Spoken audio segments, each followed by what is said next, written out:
Good morning. I'm sorry that last week, unfortunately, I wasn't able to post much. Once again, this year is sponsored in memory of Chana Devora Bas Avraham. And if anybody would like to sponsor this or other shiurim that I post, please contact me on Facebook or by my email, cslando@gmail.com. The last time that we shared the Gemara, or the Ein Yaakov, we were talking about the story about Dovid HaMelech's passing. Just to recap, he had asked Hashem when he would die, and the only information that Hashem would reveal to Dovid HaMelech was that his death was going to be on a Shabbos. And as a result, every single Shabbos, Dovid HaMelech would refuse to stop learning.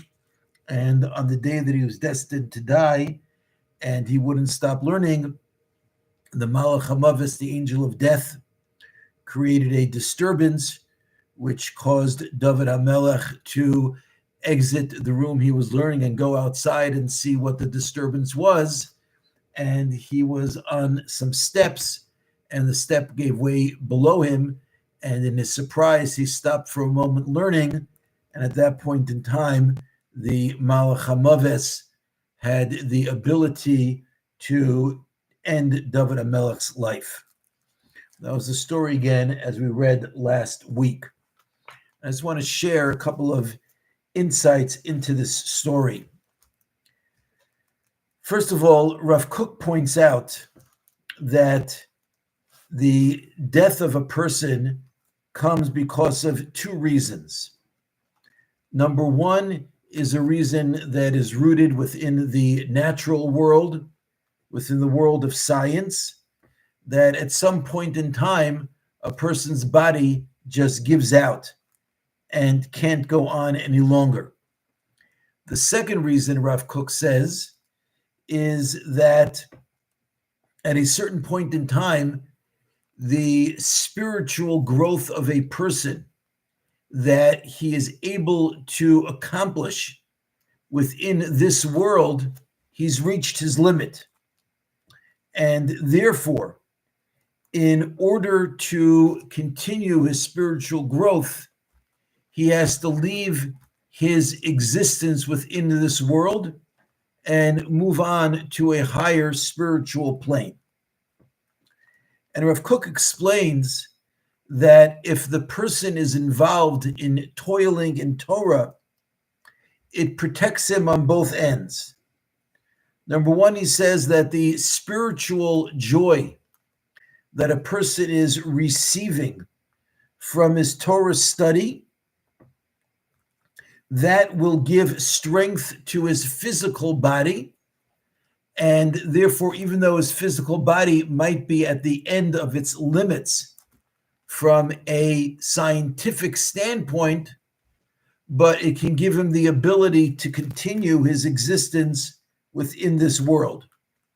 Furthermore, from the spiritual standpoint, if the reason for a person's death is that he has reached the end of his spiritual growth within this world and it's time to move on to a new dimension, but the fact is that if he's continuing to toil in Torah and to grow spiritually, then there's no reason to remove him from this world because his growth has not come to an end, and that will delay his leaving of this world and moving on to the next one. And then Rav Kook goes on to explain some of the details of the story, that as Dovid HaMelech was learning, so the Malach HaMavis created a disturbance outside. So Rav Kook says that Dovid HaMelech left where he was because within his house, learning within the four walls of his room, it created a certain amount of limitation on his spiritual development. And therefore he went outside, because oftentimes learning in the outside, this is kind of a very Breslover kind of concept, but this is where Rav Kook says it offers an opportunity to broaden one's mind. And Dovid HaMelech wanted the opportunity to be able to contemplate those things which would enhance his spiritual growth, as we were discussing a moment ago. And he started walking up some steps, because as he continued contemplating the Torah that he was studying when he was outside, and he went up from one insight to another insight, until he finally came to a place where he was in such a spiritual state that his soul was ready to leave his body. And therefore, that's why when it says that the step fell out from beneath him, that his feet, that represents the part of his body which was keeping him connected to this world. But when his physical body was no longer able to connect him to this world because of these spiritual heights to which he was reaching because of his Torah learning, then his speech and his speaking came to an end, because he was no longer in the place of speech. Rav Kook doesn't really explain this, but the Maral explains elsewhere that speech comes from the trachea, because that's the place where the head, which symbolizes the spiritual, is attached to the body. The Maral says the reason why Moshe Rabbeinu was a kvad peh, was someone who had difficulty speaking, is because since speech is meant to come from the place of the meeting of the spiritual and the physical, there has to be a balance between the spiritual and physical in order for speech to be possible. But Moshe Rabbeinu was so into the spiritual and disconnected from the physical that lack of balance meant that there wasn't really a meeting between the two of them by the trachea, and therefore Moshe Rabbeinu's speech had an impediment. In the same way, Rav Kook is explaining over here also that as Dovid HaMelech was climbing up this ladder outside of his house and reaching new spiritual heights, his body, so to speak, disconnected from his spiritual self, and that's why he was unable to speak any longer in Torah because of that disconnect. And therefore, at that point in time, his life came to an end.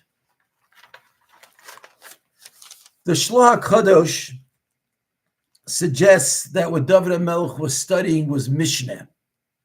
I'll just mention to you that he says at the end that when he's talking about Mishnah, he says, of course, the Mishnah as we know it today was not in the possession of Dovid HaMelech, but the concept of Mishnah, in which there were certain halachos that were ruled on and set out before him, that already existed in the time of Dovid HaMelech. And he says that the concept of Mishnah is to separate the good from the bad. That's the idea of the Eitz Hada'as Tov V'Ra, the tree of knowledge of good and evil, that is symbolized by Mishnah. Why? Because if you've studied Mishnah, you're aware that the whole idea of Mishnah is to separate between which things are prohibited and which things are permitted, what things are ritually pure, what things are ritually impure, what's kosher and what's puzzle, what's not valid, what is guilty and what is innocent. Adam Harishon, with his sin with the Eitz Hada'as Tov V'Ra, with the tree of knowledge of good and bad, was that he mixed up the two of them and created confusion in these delineations that we just said. And by the study of Mishnah, we go back and we clearly delineate the distinctions between all of these things, between the permitted and the forbidden, between the kosher and the non-kosher. Dovid HaMelech, by studying Mishnah again as it existed in his time and creating that separation, he drove the Yetzer Hara, the evil inclination, out of his body. As Dovid HaMelech said, Libi cholol bekirbi, that he, so to speak, killed and destroyed his evil inclination. So by the time Dovid HaMelech was finished studying on this day, and he had completely destroyed his evil inclination, there was nothing left to connect him to this world, and that's why Dovid HaMelech passed away. The story finishes off that with Dovid HaMelech dead, and it was on Shabbos, Shlomo was concerned about the prohibition of muksa, the prohibition of moving certain objects for which we have no use on Shabbos. I just want to mention for one moment, many people are confused and think that muksa is the name of prohibited activities. That is not correct. Activities that are prohibited on Shabbos are referred to as malachos. Also, another thing which people often confused is they think that muksa is a prohibition against touching certain objects on Shabbos. That is also not correct. The term muksa refers to a certain set of objects, and in this case, including the deceased Dovid HaMelech, that we are forbidden from handling on Shabbos. So therefore, writing is not muksa. Writing is a malacha. Handling a pencil on Shabbos, that could be an issue of muksa.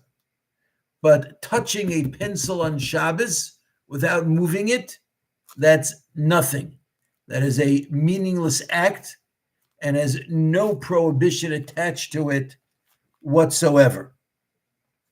But Shlomo HaMelech wanted to know now, what should he do?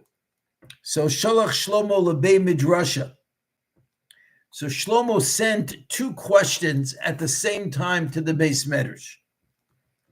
First of all, Abba meis umutol bechama. My father is dead, and as we mentioned, he had died outside, so his body is lying in the sun. And he wanted to know on Shabbos, what is he allowed to do with his father's deceased body? That's question number one. Question number two, and really an unrelated question, was Klovim Shel Beis Abba Re'evim.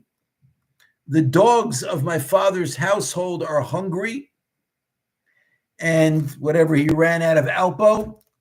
So ma'aseh, what may I do in order to feed the dogs that are hungry?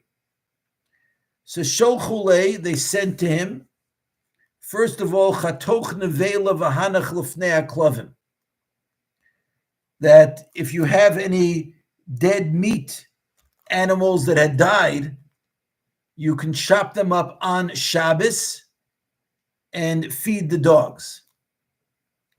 Va'avicha, and with regards to your father's deceased body, hanach olav kikar, you can take a loaf of bread and put it on your father, o tinok, or a child, vitaltalo, and then you can move him.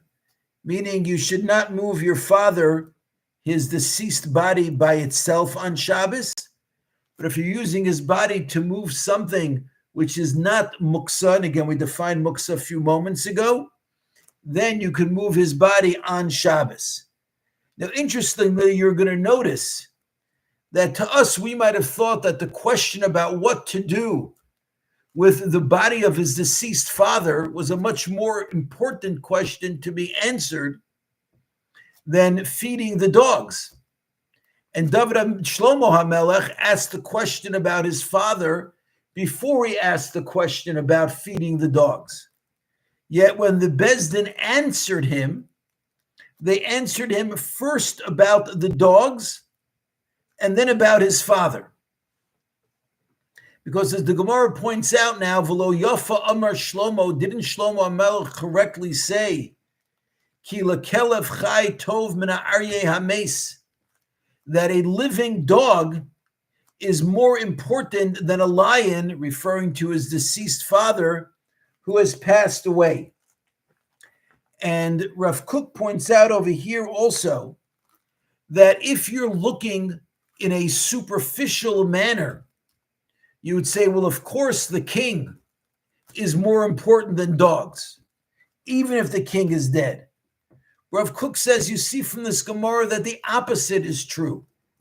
Because when we judge these things, we don't look at them on their superficial manner. We have to look at them on their own internal being. And as far as their internal beings go, the dogs have life. And Dovid HaMelech no longer has life. So that's why he said that the living dog is more important than the dead king. And that's why they answered the question about the dogs before feeding the dogs, before answering the question about moving Dovid HaMelech's deceased body. And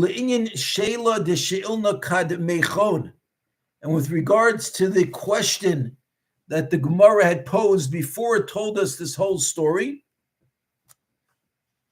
which was in terms of putting out a candle that was disturbing somebody who was sick, he answered, Ner kruya ner, a candle is called a ner, unishmaso shel adam, and the soul of a person is also kruya ner, is also called a ner. Mutav, it is better, techaba, to extinguish, ner shel basar vidam, a ner that was created by a person, mipnei ner shel HaKadosh Baruch Hu, in front of God's ner, which is a soul, and that if it's disturbing somebody's soul, that the candle is burning on Shabbos, you can put it out. And again, a couple of shiurim ago, we discussed the exact parameters of this shaila. Thank you very much for listening. Have a very wonderful day, everybody.